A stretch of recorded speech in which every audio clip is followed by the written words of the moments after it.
Hey guys, so a lot of you have been asking for solo leveling content, like damn, look at these poll results. And even though it's not specifically a manga, it's somewhat in that realm. So finally we are going to go balls deep into solo leveling. And as an avid reader, I have come across many mangas and other forms of comics, including ranges of South Korean webtoons from Solo Leveling, Tower of God, Noblesse and many others. But I never really imagined that we would be covering these content. So if you guys want these type of content on our channel, then make sure to smash that like button, show your support by telling us what you want us to cover in the comment section below. I don't mind explaining certain aspect of any of these webtoons. If you guys want a thorough breakdown on something, then let us know. Now coming back to Solo Leveling, I'm actually currently up to date with the manhwa, and for now I'll be going over the latest chapter 101 and chapter 102. For those who are not up to date with the webcomics, then this will be a spoiler for sure. I suggest you guys catch up, and in all honesty, you will not regret it. In fact, binge it right now and then come back to join us in our reviews. But with that, let's cue the intro and get right into it.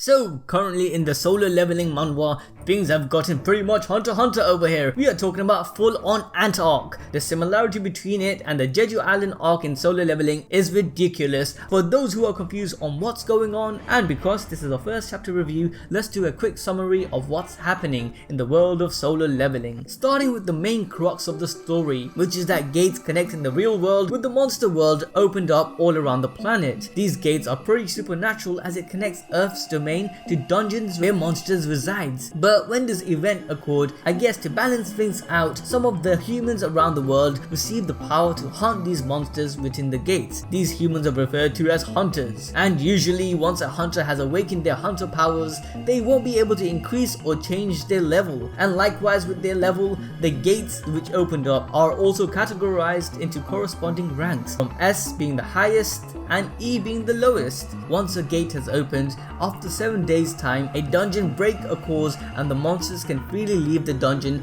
and enter into Earth's domain. Once that happens, the military is deployed to contain the monsters to buy time before the hunters can arrive. But practically, to prevent the monsters even getting into Earth, hunters are sent into the dungeon to clear it, killing the boss, which ultimately closes the gate. Now the story actually revolves around Jin-Woo, who was an E rank hunter, but after completing a secret dungeon quest, the Courage of the Weak, he had reawakened into a player who has the ability of leveling up his rank, whereas no other hunter can do that. This gives him no limits to his growth, and as the title of the manhwa, he solo levels throughout the story. Now coming back to the current arc, 4 years ago on Jeju Island, a small island southeast of Korea, which a quick side note is that I have been to Jeju Island and it's pretty lit. I actually prefer it to Seoul. But in the Solo Leveling universe, a S rank gate was opened in Jeju Island, and unfortunately the Korean hunters were not able to close it. This led to Korea losing 2 S rank hunters, which is a big deal as not many hunters are awakened at that level. After 3 failed attempts to destroy all the monsters unleashed on Jeju Island, they abandoned the mission along with the entire island. The monsters unleashed on the island from the S rank gate were humanoid giant ants, and their boss being the Ant Queen. I know you guys are probably shouting, "What? Anime balls deep? You sure this ain't Hunter x Hunter?" Listen, yeah, this ain't it, okay? It's different. One is Korean and the other is Japanese. You can't compare the two. Now moving that aside, the thing is, after abandoning the whole island, the ants took over, but being left alone, they started to evolve to the point of having developed wings, where they managed to fly over to the nearby Japan and kill their people.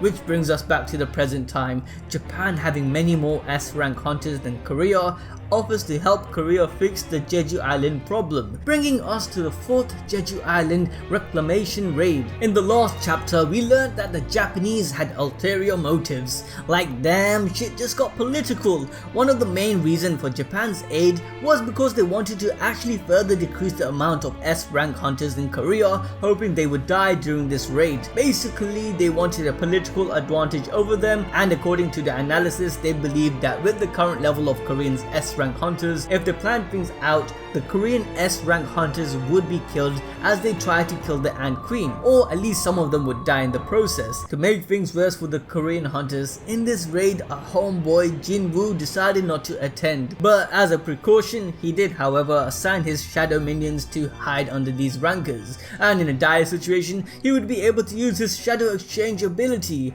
allowing him to swap places with his shadow minions. And guys, if you don't know how this works, it's pretty much like Sasuke using his space-time jutsu to swap places with another object, but in this case Jin-Woo can swap places with any of his shadow minions with no limitation of distance. So yes, one of his shadows can be in another realm and he can still swap places with it. However, it does currently have a cooldown of 3 hours. And we all know things have to get crazy to the point where Jin-Woo actually uses this ability, as you know, we were all expecting him to participate in this raid at some point. And who would have guessed it, before the raid the Ant Queen gives birth to her finest soldier, Miriam. Oh wait, wrong story. But seriously, an Ant King was born, and he is a beast. He literally single-handedly slaughters the Japanese S-rank Team Charlie squad, making it seem like they were complete fodder. And as things seemed like he was going to plan for the Koreans, after the death of the Ant Queen, when he finds out, the Ant King gets pissed off, kills our S-rank healer Min Bayang-gu, toys around with the others, he even slapped up our girl Cha-Hain. Like, no, why he do this? I wanted her to be shipped with Jin-Woo, she can't die yet. But after the smacking around, the Ant King asks who the human king is around her. I guess he wanted an eye for an eye, you know, revenge for his mother and all. Well, he then goes to find the strongest S rank on the island, Goto Ryuji, the man in charge of the Draw Sword Guild of Japan. But that doesn't matter to the Ant King, as he literally one-shots Goto, wiping him and his entire squad from the face of the earth. Yeah, so Japan pretty much lost nearly all of the S rank hunters. And to put things into perspective, the Ant King killed 10 out of 11 S-rank hunters from the Draw Sword Guild and 11 other high-ranked hunters, a total of 21 of Japanese strongest hunters. This guild was supposed to be the second largest guild in Asia, and now they are nothing. The only reason one of the S-rank hunters survived was because he wasn't even in the island at that time. And with the death of Goto Ryuji, we come to chapter 101. We know that the Ant King isn't satisfied with killing the S-rank Japanese. They were too weak and he can't believe they were supposed to be the strongest. But the chapter starts off with a reporter who was supposed to be recording this raid for the Korean public, who by the way is an A-rank hunter, being scared as heck, thinking of his last moment and how he should have spoken to his father more often, as he accepts his coming death. But luckily my man gets saved by one of Jin-Woo's shadows. With that, we go back to the broadcasting studio in Korea, who had just taken the live casting of the raid offline due to the turns of events. But after seeing that Jin-Woo has entered the scene, they prepare to go back on air. And gosh, Jin-Woo is looking so badass with his shadow minions. Like, come on, this is like one of the best paneling I have seen throughout the story. Well, there are quite a few I like, but this honestly takes the cake. The paneling is done so well, I can visualize how the animation would look like. Just look at this, it cuts from showing Jin-Woo on the television to him directly. Like, I know this directing skill is used time and again in many movies and animation, but I can really appreciate it when it's illustrated. We then see the cooldown of the shadow exchange skill Jin-Woo used to get to the battlefield, showing 2 hours 59 minutes and 47 seconds remaining. And damn, in those 13 seconds my boy managed to save quite a lot of the A-rank hunters already. The next page is the illustration I was talking about. Honestly, throughout the manga, this is probably one of my favorites. We see Jin-Woo with his army of shadows. We see Icarus, Tank, Iron and Task along with his whole squad. Jin-Woo gets his Shadow General Iron to use his taunting roar on the ants to grab their attention away from the other injured hunters towards himself. Then using his S-class dagger, which he obtained from the drop of the Demon Monarch, Jin-Woo literally one-shots all of these soldier ants. It's like he's cutting butter at this point. Jin-Woo has also sent his Shadow Tusk to guard the fallen Korean S-rank squad. Master Ma Dong-wook, the leader of Korea's famed guild, doesn't know much about Jin-Woo's ability and is confused on what's going on. But the leader of the White Tiger Guild, Bae Yun-ho, reassures him, saying things are gonna be okay now. Jin-Woo and his shadow army is here. Well, they continue to take care of all the ants, and as they fall to increase the pace, Jin-Woo decides to add the fallen ants to his collection of shadows. Yes, boys and girls, arise! Honestly, I never felt so empowered by a word. The reporter, being confused on the resurrection of the ants, gets told off by the studio people over at Korea for not giving commentary on what's going on. They are like, everyone in the country are watching, man, what are you doing? But he ain't got a clue on what's going on himself. The illustration of Jin-Woo's shadow ants ripping up the soldier ant is crazy, and I never appreciate the color of black and purple like I do now. Jin-Woo then goes to their S-rank group to give them the healing potion, healing pretty much everyone but our girl Cha-Hain. Apparently her health is so bad that the potion won't really do much, meaning that she's nearly on death's doors. She's good as dead, guys. This ship is sinking. What did I for? Why was I shipping them to? This is just a tease. But it don't stop there, as Jin-Woo directs Master Ma and the squad to escape while things are under control. But then the Ant King appears in the cave and he is pissed off, saying there is no king outside, he was not the king, referring to Goto. Then he asks the hunters on if there is another one who calls themselves the king. The guild leaders Master Ma and Bai Yun-ho look scared as heck, realizing if the Ant King is here, that means Ryuji is dead, and if he's dead, that means they're good as gone as well. But our boy Jin-Woo, he tells Master Ma, look after Hunter Cha, you know, she's my girl and whatnot, and he walks confidently towards the Ant King, which that confidence is noticed by the Ant King, and he asks him, are you the king of humans? And Jin-Woo response honestly reminds me of Goku or Gohan's fight with Cell, throwing back a banter of how cute a bug is talking and then standing off head to toe against the Ant King. This is seriously a build up to some epic shit, which brings us to the next chapter 102.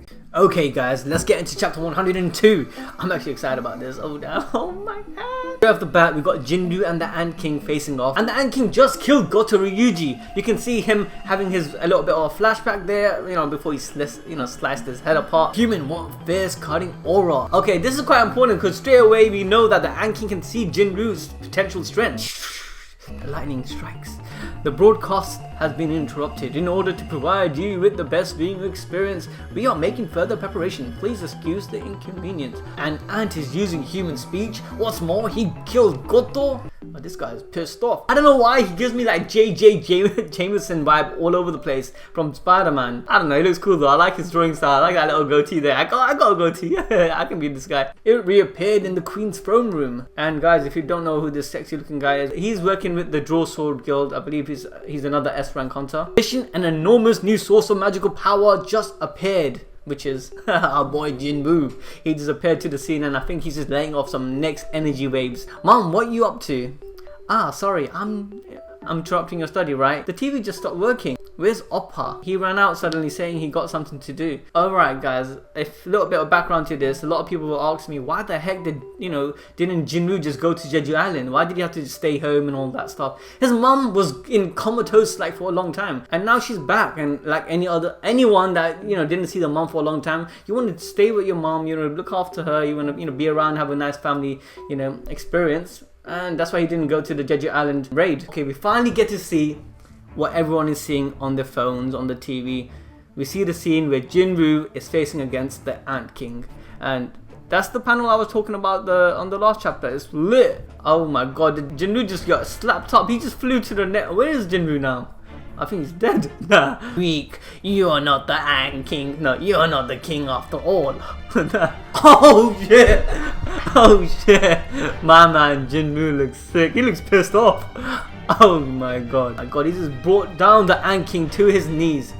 Oh shit, with just Dementor's touch. Not too long ago, Dementor's touch, he couldn't even, he could barely move a building with that. Master Bake, Master Choi, are you sure the Hunter Sung is a mage class? Again, remember, like, to these guys are like, what the frick? I remember a couple of chapters back, Goto Ryuji was like, no way that Jin-Woo is a mage class. He can't be a mage class. The way he's moving, the aura he's giving, he doesn't look like a mage class, but he is. He's probably the strongest mage in this whole solo leveling universe. I don't know how anyone's gonna even compare to him. I don't know what it is though. You know when a character goes from baby to adult? How does he turn into such a badass man? Like, is this possible?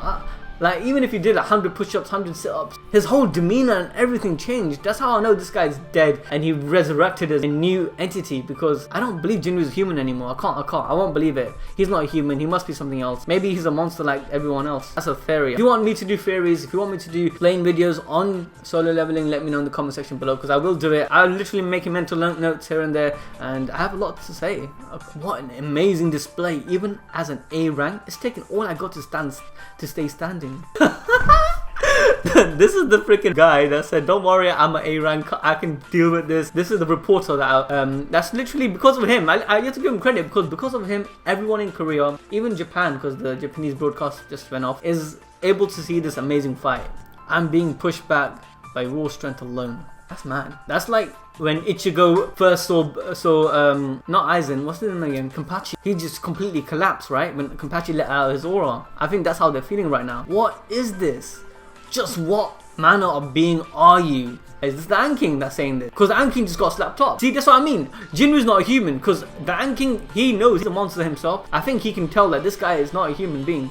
Jin-Woo doesn't look human to me. Oh, is that it? What the frick? Did it just end? This needs to be longer. Okay, chapter has ended and we will continue next week. If you guys want that, let me know in the comment section below. Arthur's nearly caught up, so we might start doing discussions. And I do want to do explanation videos, theories. Like, there's so much to do for solo leveling. And it all depends on you guys if you show us your support. Also, guys, I'm reading other manhwas and other webcomics, the Tower of God and Tales of the Demons and Gods and Demons. If you guys are interested, I can also do videos for them, maybe do reactions, reviews, or just explanation videos.